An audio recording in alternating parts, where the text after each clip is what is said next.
Hello everybody, and in this opening video we're going to be looking at a rather rare opening, but one that I feel hasn't really been studied in depth that much by many players, and has quite a lot of analysis suggesting that it's not a terrible opening. The move I'm talking about is playing 1 b4 for white. So, as I've said, this hasn't been seen as a mainline opening, really. It's been played by masters occasionally, but I don't think it's really been refuted, and it leads to very interesting positions. So, the idea of this is to fianchetto the dark squared bishop onto b2, where you can put pressure against black's king when he castles kingside. And unlike the move b3, this is a space-grabbing move. It's trying to gain initiative on the queen side as early as move 1. So black can respond to this in several ways. Before we look at the main line, let's have a look at a few sidelines. One move which is a bit unusual is a5, challenging white's pawn. And if white takes, then black would have the semi-open A file for the rook. So instead, I think the best move is b5, which is gaining some more space and does prevent black's knight moving to a6 or c6, and is very useful because it restricts the movement of the knight. So c6 to challenge the pawn again, e4. So I think this is a very critical line here. Black's playing very challenging moves, and white is having to play actively to keep anything that looks like an advantage. So I've looked at the line takes, bishop takes, knight c6, bishop b2, and here I think black could still make a good game with knight f6, or e6, knight f6. But if we look at a move which could be played over the board, queen b6, trying to attack the two bishops on the b file, I think white gets a very pleasant edge after a4, protecting the bishop, and perhaps there's a rook lift coming up with rook a3 and then actively moving the rook around, d6, and here I think knight a3 first is very useful. So the reason to play knight a3 is that we want it to go to c4, where it attacks the black queen. Knight f6, knight c4, queen c7, and now, because white has developed more pieces, I'm not really counting the queen, it's moved around too much, white can open up the game with e5. And because of the pin on the knight on c6, this is not a bad move. Takes, bishop takes, now the queen has to move away. And after a move like knight f3, I think white can claim a good advantage here. All the pieces are developed, the knight is pinned, and white has a space advantage and initiative all over the board. So that's a possible line if black chooses the combative a5 after b4. The next move is playing knight c6 immediately to hit the pawn. But after b5, it's very difficult to find somewhere useful for the knight to go. If knight d4, then e3 attacks the knight, and the knight will be kicked around a lot. Knight e5 might be okay, but then I think d4, or maybe even bishop b2 first, could be useful. In my opinion, f4 might even be better. So knight a5 might be the best move here. So the knight's on the edge of the board where it's away from any harassment by the white pawns, but a knight on the edge of the board is not very good. So I think white could claim an advantage after e3, preventing knight c4, knight f6, bishop b2, d5. So the idea here is to play knight c4 at some point. Knight f3, knight c4, takes, queen e2. So the black knight has moved around a bit too much. It's allowed white to gain a lead in development, and also the pawn structure is not ideal for black. Queen d5 to protect the pawn, knight c3, queen c5. Here I would recommend a4, grabbing more space, and also bishop a3 is a potential move now. Bishop g4, maybe a5 to grab even more space, discouraging black from castling queenside. We want the black king to stay in the centre. Knight d5. And now I think rook a4. So part of the reason to play a5 was to allow the rook lift. And this could be a very unpleasant position for black. I think taking, bishop takes, queen takes b5 is black's best chance. But it's still very unpleasant after, instead of rook takes c4, rook b4 first. And the queen's in a bit of difficulty.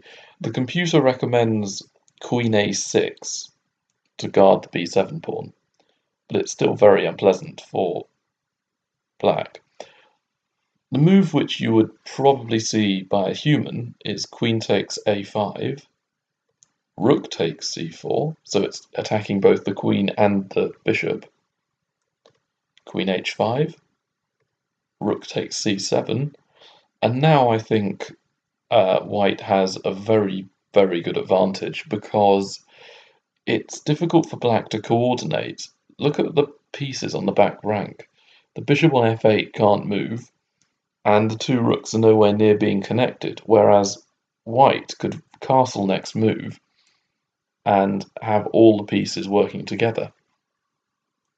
As well as that rook being on c7, it's very aggressive.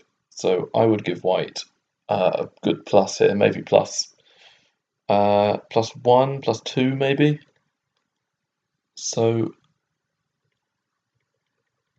those are two lines to look at. I think the more challenging line that is not the main line is d5. So black is controlling the centre, whereas white is attacking on the wing. That's, I think, a quote by Nimzovich out of the book My System, which is whenever one side attacks on the wing or on the flank, counter in the centre. So black is obeying that instruction. Bishop b2 is probably the more logical move than anything else. Knight f6, knight f3, e6, a3. So you could argue that black already has equality here. Black's moved out the two pawns, so he's controlling the light squares in the centre. And white hasn't yet really achieved anything on the queen side, so you could say it's a waste of time. But let's look a little bit further. I think c5 might be the best move for black. The trouble with b4 is that when black plays c5, white can give up the flank pawn for a pawn that's more central. So maybe in the future, white could have more central control. So after bishop takes, black again has developed pieces, and there is the threat of queen b6 here, attacking the f2 pawn, which would be mate, and the bishop on b2. e3 covers that, knight c6, d4. So now white is trying to gain tempo on the bishop and catch up in development and control of the centre. Bishop e7, knight d2. So the reason knight bd2 is better than knight c3 is look at white's c-pawn. It's backward, it's not really doing anything. The logical move is to play c4. So if you played knight c3, then c4 is impossible. And it's better to play knight bd2 first instead of immediately playing c4, because if you push pawns up constantly and you haven't developed enough, you could very easily be subject to attack. So queen b6, rook b1. So again, that justifies playing knight bd2 before playing c4. The knight would have been on b1 and the bishop would have had trouble finding a good square to move to. Castles, bishop d3, bishop d7, castle, rook f c8. So all the attack is going to be on the queen side. And I think after the moves c4 now, so white's fully developed and can afford to play the pawn move, queen a6, queen e2, threatening c takes d5, attacking both the knight and the queen, queen a4, and white can complete development with rook f to c1.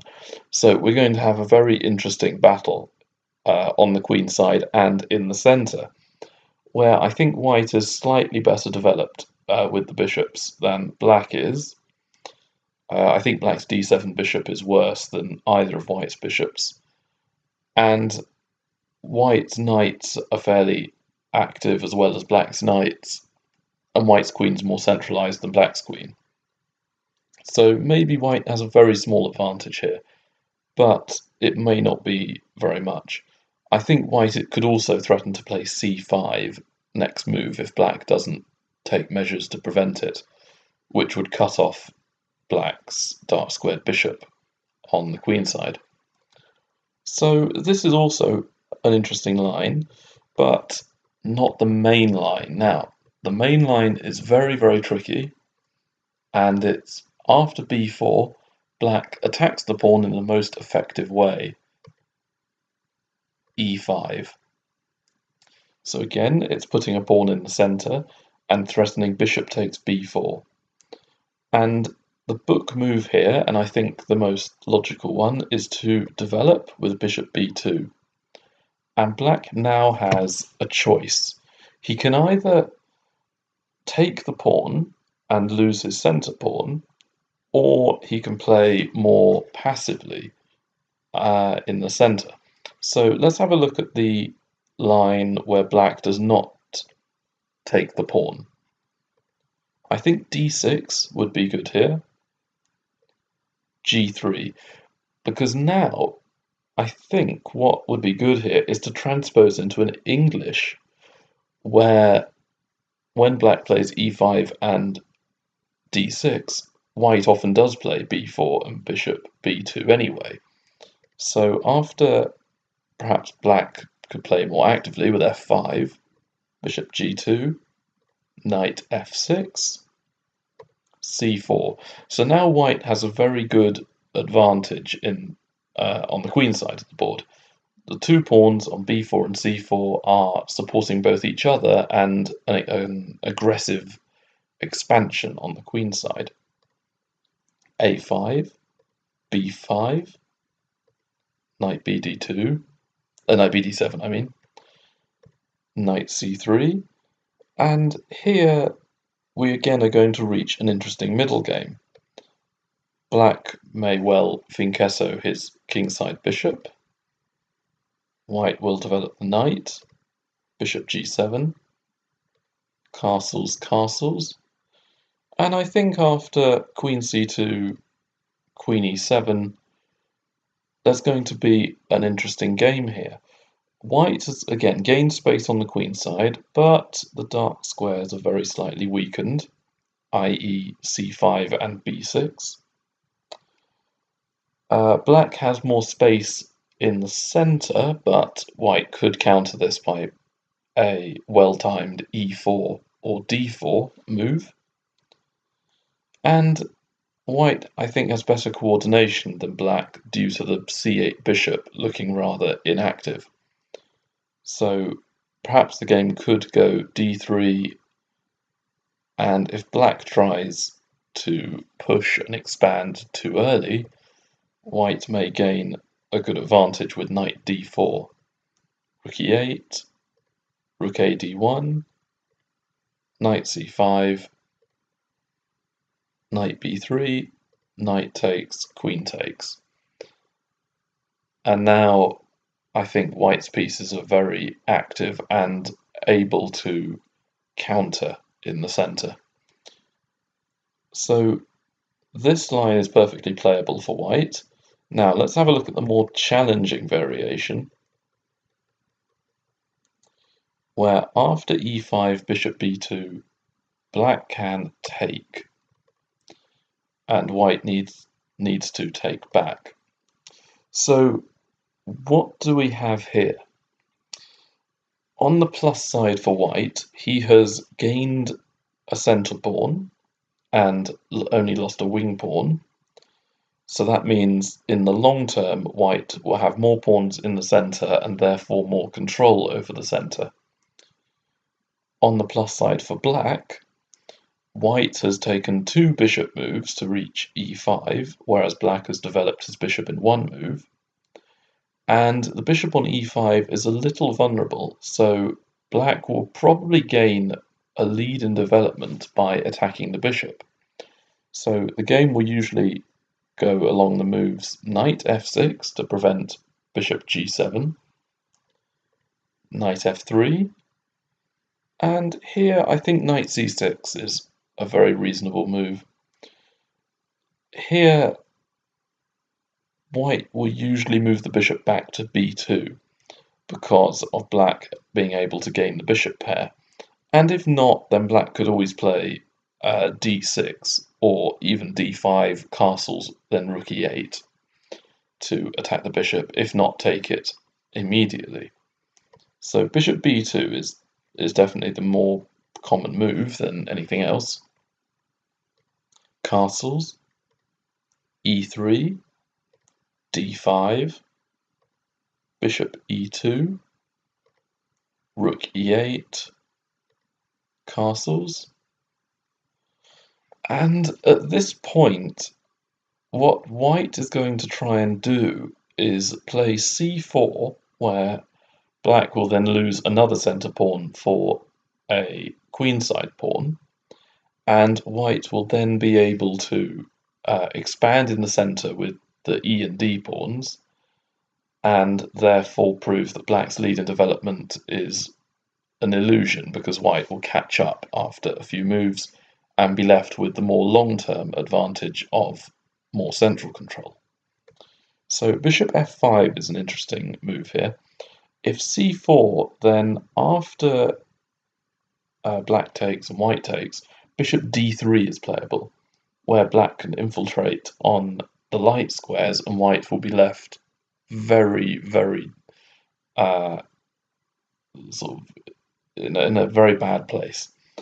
It will be incredibly difficult to complete development with a black queen on d3, and then black will be able to connect the rooks and perhaps have an advantage due to better development. So here I think white should play knight c3, queen d7, a3, bishop f8 in order to fianchetto the bishop in a moment, knight b5, a6, knight b d4. So in this line, white is trying to play this like a normal d4 opening, but in reverse. So the blockading of the d5 pawn is an interesting idea, but perhaps black can play c5 in the future. Knight takes knight, queen takes, knight d4, queen d7, and now we have another interesting middle game position.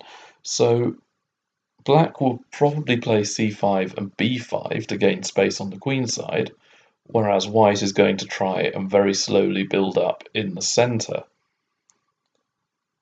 Again, it's an interesting idea, to play b4 at move 1, but I think what you have to accept is after 1b4, black has plenty of options, and I don't really see white having a significant advantage in all of the possible lines, which is true of practically every opening.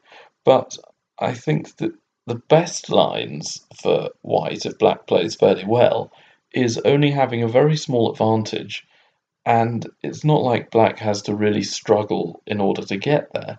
The moves black plays are very natural moves, and as long as black follows a fairly strategic plan, I'm not sure b4 is the most challenging move for black.